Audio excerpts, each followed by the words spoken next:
Yo, Bracy Skills Clinic's back with another video. Happy Sunday. Hope everybody's had a good weekend, man. Today, I got my boy's brand on. Nothing is Giving Hoops. My former college teammate and college coach, they're partnered up. This is their brand. Shout out my boy Horse, Coach Dion Bailey. It's their brand. They're doing big things out in SoCal. Definitely respect like-minded people like myself. So I'm rocking with them today. But anyways, this one's gonna be another quick one. This is not gonna be too long, I promise. But what I want to talk about today is ball handling and improving ball handling. As trainers, we get a lot of kids and parents that come up to us with certain needs that they want to improve. And ball handling is like one. It's a huge need in basketball. I mean, it's the only way you're going to be able to move where you want to move. So ball handling is important at every position. Yes, even big man.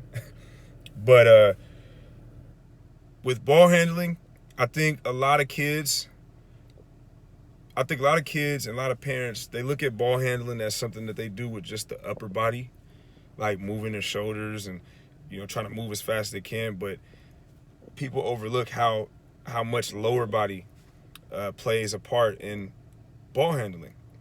There's not a legit ball handler in the world that doesn't have good feet and doesn't have good footwork.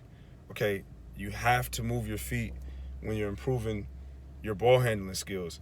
And when I'm looking at, like, if I get a kid, regardless of age, but more so high school because they're a lot more advanced, or should be at least. The first thing I'm looking at when I'm watching their ball handling, or if I'm trying to see if they're a good ball handler, is I'm looking at their feet, but not just the feet. I'm looking at if they're flat-footed. Flat-footed. So most people that struggle with ball handling are the ones that are flat-footed and they land heel first, meaning that when they take steps down the court, excuse me, like I had something in my eye. But when they step on the court, their first movements with their feet, they're landing with their heel first. And when you land with your heel first and you're flat-footed, you're going to be off balance and you're going to move a whole lot slower, which means that no matter what you do with your arms, no matter what move you're trying to do with your arms, you're going to be uncoordinated. It's called hand-eye coordination, or moving your feet.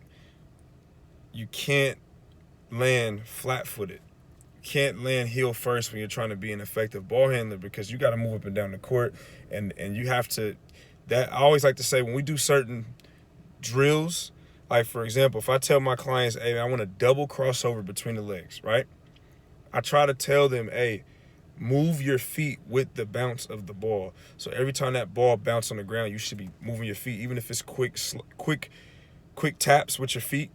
That's going to allow you to be a better ball handler, because you're going to be able to move quicker. Ball handling is footwork. You go look at videos, even if you slow-mo it. Like, go look at Kyrie Irving, Stephen Curry, Allen Iverson. Those are like the elite ball handlers, right? All of those guys had phenomenal footwork. And they had great base. They were not too high. They were not too low. Their backs were straight. It wasn't, bent over. Some people like to say, I tell people bend their knees, and they're bending their backs. So now they're not on balance either. So all those guys, but if you slow down their feet, they're moving their feet so much on each move. And that is important when you're trying to improve your ball handling. Okay? Another thing with ball handling that I try to tell clients is I do look at ball handling like yo-yoing, right? You have some people that work on their ball handling and, they become efficient ball handlers. But I do think there are certain people who have just an incredible knack for dribbling the basketball, kind of like incredible knack for yo-yoing, or incredible knack for juggling, right? Those people are just gifted, right? So I look at somebody like a Kyrie Irving. Yes, he works on his ball handling. Of course, we all know that. Like, he didn't just wake up and just become a good ball handler. But he's got something that I don't think no trainer can really teach. Like his instincts are incredible. Like knowing what moves to do. I mean, he's on a different level. That's an efficient ball handler. Now, on the flip side, you might have somebody like a Damian Lillard or a Gilbert Arenas or a Chauncey Billups. Do they dribble the ball like Kyrie Irving? No. But they're still great ball handlers. But they're a different type of a ball handler. Their ball handling skills go with their shooting ability and their scoring ability. So you got Gilbert and Billups and Dame who all shot the three ball well. And, you know, but they're using their ball handling just to get enough space to get their shot off. So they're not looking to, you know, dance with the ball so much. They may just be good at putting their body between you and the ball. And they may just do quick movements, quick change of directions just to get their shot off. Okay? There's nothing wrong with that. You just got to know what you are. If you don't have that God-given Allen Iverson, Kyrie Irving, just focus on being an efficient, fundamental ball handler. Because if you're a good ball handler, you can get to anywhere you want to get on the floor. Now, Stephen Curry is the best shooter ever, right? I think he has a little bit of that Kyrie Irving. But he's such a good shooter that he don't have to go deep in his bag like Kyrie does. Because Curry, his range is 50 feet. So if I get you with this little hezzy and do a little crossover, I'm going into my shot. And you're still gonna be a few feet away from me, and that's all I need to get my shot off. Whereas Kyrie, he's a good shooter. Don't get me wrong. Kyrie can shoot the ball.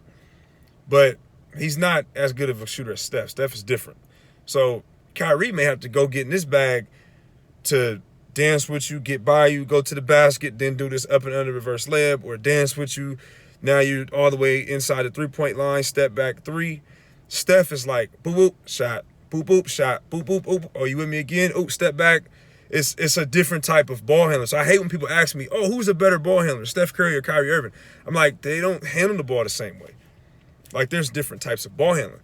So I'm saying this to go back all the way down to the youth to say that ball handling, no matter if you're trying to be a Chauncey Billups, Damian Lillard to get your shot off, or you just got that Kyrie Irving it factor, or you're like a Steph, you just want to create space to get your amazing three-point shot off.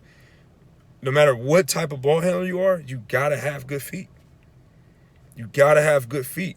So you should be working heavily. If you're not a good ball handler right now, get the reps in. You got to dribble that ball every day. But you should also be working heavily on agility. You should be working on running stairs to get those quick muscles and get those explosions, get your legs stronger. And you should also be doing ladder agility drills too.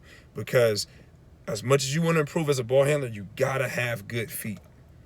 If you have good feet, your ball handling skills are going to take off way, way faster.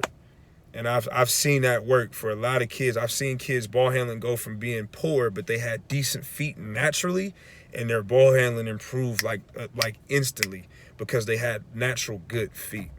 So if you're trying to improve your ball handling skills, work on your feet. It's all about footwork. All right, another video. We out.